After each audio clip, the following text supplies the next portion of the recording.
ಗುರು ಬ್ರಹ್ಮ ಗುರು ವಿಷ್ಣು ಗುರುದೇವೋ ಮಹೇಶ್ವರ ಗುರು ಸಾಕ್ಷಾತ್ ಪರಬ್ರಹ್ಮ ತಸ್ಮೈ ಶ್ರೀ ಗುರುವೇ ನಮಃ. ವೀಕ್ಷಕರೇ, ಎಲ್ಲರಿಗೂ ನಮಸ್ಕಾರಗಳು. ನಮ್ಮ ಕಥಾಮಾಲಿಕೆ ಯೂಟ್ಯೂಬ್ ಚಾನಲ್ಗೆ ಸ್ವಾಗತ, ಸುಸ್ವಾಗತ. ಬೇರೆ ಹಿಂದಿನ ಸಂಚಿಕೆಯಲ್ಲಿ ನಾವು ಭಾರತದ ಕಾಲಗಣನೆಯ ಪದ್ಧತಿಯ ಬಗ್ಗೆ ತಿಳಿದುಕೊಂಡೆವು. ಆದರೆ ಅದು ಮನುಷ್ಯಮಾನದ ಕಾಲಗಣನೆಯ ವಿವರ, ಅಂದರೆ ಭೂಮಿಯ ಮೇಲಿರುವ ನಮ್ಮ ಕಾಲಗಣನೆಯ ಒಂದು ಸಂಕ್ಷಿಪ್ತ ಮಾಹಿತಿ. ಆದರೆ ಇಂದಿನ ಸಂಚಿಕೆಯಲ್ಲಿ ನಾವು ದೇವತೆಗಳ ಕಾಲಗಣನೆಯ ಬಗ್ಗೆ ಸಂಕ್ಷಿಪ್ತವಾಗಿ ತಿಳಿದುಕೊಳ್ಳೋಣ. ನಮ್ಮ ಹಾಗೂ ನಮ್ಮ ದೇವತೆಗಳ ಕಾಲಮಾನ ಪದ್ಧತಿಯಲ್ಲಿ ಅಜಗಜಾಂತರ ವ್ಯತ್ಯಾಸವಿದೆ. ನಮಗೆ ಒಂದು ವರ್ಷ ಅಂದರೆ ದೇವತೆಗಳಿಗೆ ಒಂದು ದಿನ.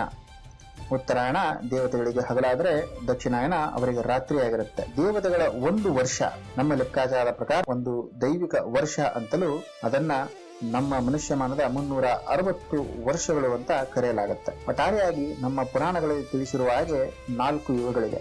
ಅವುಗಳು ಕೃತಯುಗ, ತ್ರೇತಾಯುಗ, ದ್ವಾಪರಯುಗ, ಕಲಿಯುಗ. 2 ಯುಗಗಳ ಮಧ್ಯೆ ನಡೆಯುವ ಯುಗ ಪರಿವರ್ತನೆಯ ಕಾಲವನ್ನ ಸಂಧಿಕಾಲ ಮತ್ತು ಸಂಧ್ಯಾಂಶ ಕಾಲ ಅಂತ ಕರೆಯಲಾಗುತ್ತೆ. ಇದು ನಾವು ಒಂದು ದಿನದ ಆರಂಭವನ್ನ ಮುಂಜಾನೆ ಮತ್ತು ಮುಕ್ತಾಯವನ್ನ ಸಾಯಂಕಾಲ ಅಂತ ಕರೆಯುವ ಹಾಗೆ ಇರುತ್ತೆ. ಈ 4 ಯುಗಗಳ ಒಂದು ಚಕ್ರವನ್ನ ಒಂದು ಚತುರ್ಯುಗ ಅಂತ ಕರೀತಾರೆ. ಕೃತಯುಗ 17,28,000 ವರ್ಷಗಳನ್ನ ಹೊಂದಿದೆ. ನಂತರ ತ್ರೇತಾಯುಗ 12,96,000 ವರ್ಷಗಳಷ್ಟು ಇರುತ್ತದೆ. ನಂತರ ದ್ವಾಪರ ಯುಗ 8,64,000 ವರ್ಷಗಳಂತೂ ಇರುತ್ತದೆ. ನಂತರ ಕಲಿಯುಗ 4,32,000 ವರ್ಷಗಳು ಇದರ ಒಟ್ಟು ಕಾಲಮಾನ ಅಂತ ಹೇಳಬಹುದು.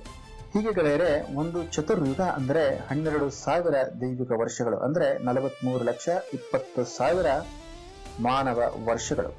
ಒಂದು ಕಲಿಯುಗ ಪೂರ್ಣಗೊಂಡಾಗ ಮುಂದಿನ ಕೃತಯುಗ ಪ್ರಾರಂಭವಾಗುತ್ತೆ. ಈ 4 ಯುಗಗಳ ಒಂದು ಚಕ್ರವನ್ನ ನಾವು ಚತುರ್ಯುಗ ಅಂತ ಕರೀತೇವೆ.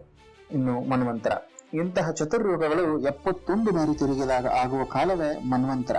43,20,000 ವರ್ಷಗಳಾಗಿರುತ್ತೆ. ಇದನ್ನ 71 ಬಾರಿ ಗುಣಿಸಿದಾಗ 30,67,20,000 ವರ್ಷ ಲೆಕ್ಕಾಚಾರ ಬರುತ್ತೆ.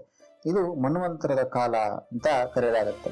ಯುಗಗಳಿಗೆ ಸಂಧಿಕಾಲ ಇರುವ ಹಾಗೆ ಮನ್ವಂತರಗಳು ಕೂಡ ಸಂಧಿಕಾಲಗಳು ಇರುತ್ತವೆ. ಅದನ್ನ ಮನ್ವಂತರ ಸಂಧಿಕಾಲ ಅಂತ ಕರೀತಾರೆ. ಹೀಗೆ ಒಂದು ಮನ್ವಂತರ ಅಂದ್ರೆ ಒಬ್ಬ ಮನುವಿನ ಆಡಳಿತದ ಕಾಲ. ಹೀಗೆ ಒಟ್ಟಾರೆಯಾಗಿ 14 ಮನುಗಳಿದ್ದಾರೆ. ಅವರ ವಿವರಗಳನ್ನ ಹೇಳೋದಾದ್ರೆ ಸ್ವಯಂಭೂವ, ಸ್ವಾರೋಚಿಸ, ಉತ್ತಮ, ತಪಸ, ರೈವತ, ಚಕ್ಷುಷ, ವೈವಸ್ವತ, ಸಾವರ್ಣಿ, ದಕ್ಷ ಸಾವರ್ಣಿ, ಬ್ರಹ್ಮ ಸಾವರ್ಣಿ, ಧರ್ಮ ಸಾವರ್ಣಿ, ರುದ್ರ ಸಾವರ್ಣಿ, ರೌತ್ಯ ಅಥವಾ ದೇವ ಸಾವರ್ಣಿ ಮತ್ತು ಇಂದ್ರ ಸಾವರ್ಣಿ ಅಂತ 14 ಮನುಗಳನ್ನ ಈಗಾಗಲೇ ಹೆಸರಿಸಲಾಗಿದೆ.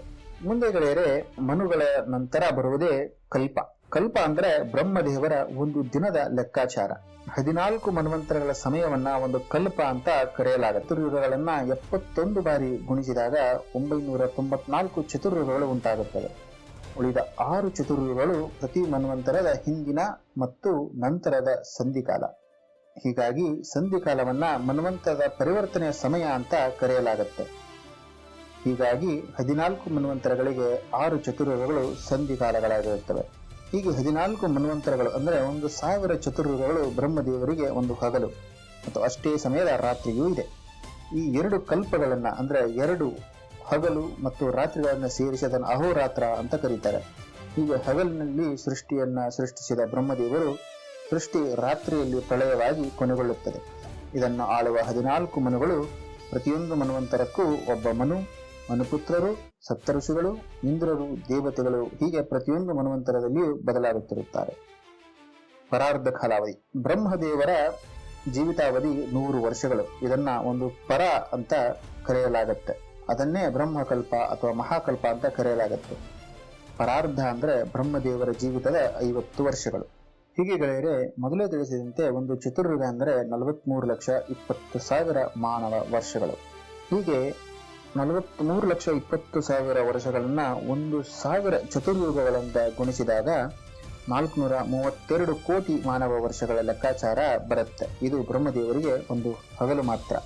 ಇಂದು ನಾವಿರುವ ಭೂಮಿ ಮಹಾಪ್ರಳಯದಲ್ಲಿ ಕೊನೆಗೊಂಡ ನಂತರ ಮುಂದಿನ ಕಲ್ಪದಲ್ಲಿ ಬ್ರಹ್ಮದೇವರು ಹೊಸ ಭೂಮಿಯ ಸೃಷ್ಟಿಯಲ್ಲಿ ತೊಡಗುತ್ತಾರೆ.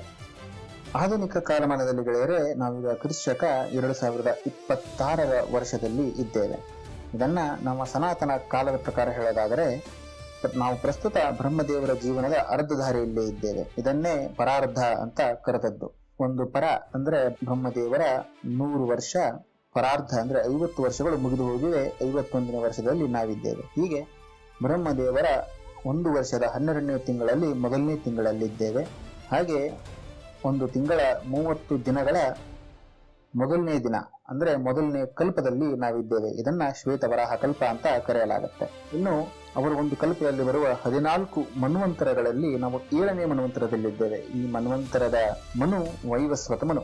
ಹೀಗೆ ಒಂದು ಮನ್ವಂತರದ 71 ಯುಗ ಚಕ್ರಗಳಲ್ಲಿ ನಾವು 28ನೇ ಚತುರ್ಯುಗದಲ್ಲಿದ್ದೇವೆ.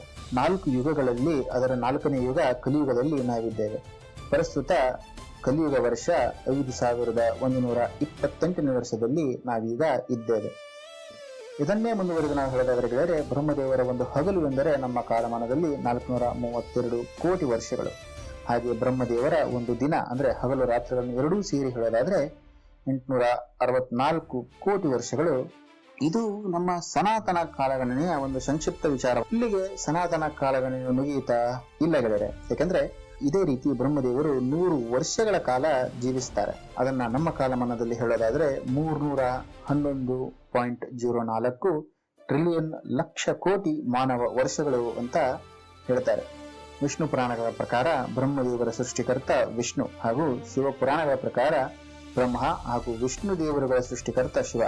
ಒಟ್ಟಾರೆಯಾಗಿ ನಮ್ಮ ಪುರಾಣಗಳಲ್ಲಿ ಬ್ರಹ್ಮದೇವರು ಮೊದಲು ಜನಿಸುವ ಹಾಗೂ ಕೊನೆಗೆ ಮುಕ್ತಿ ಪಡೆಯುವ ಜೀವಿ.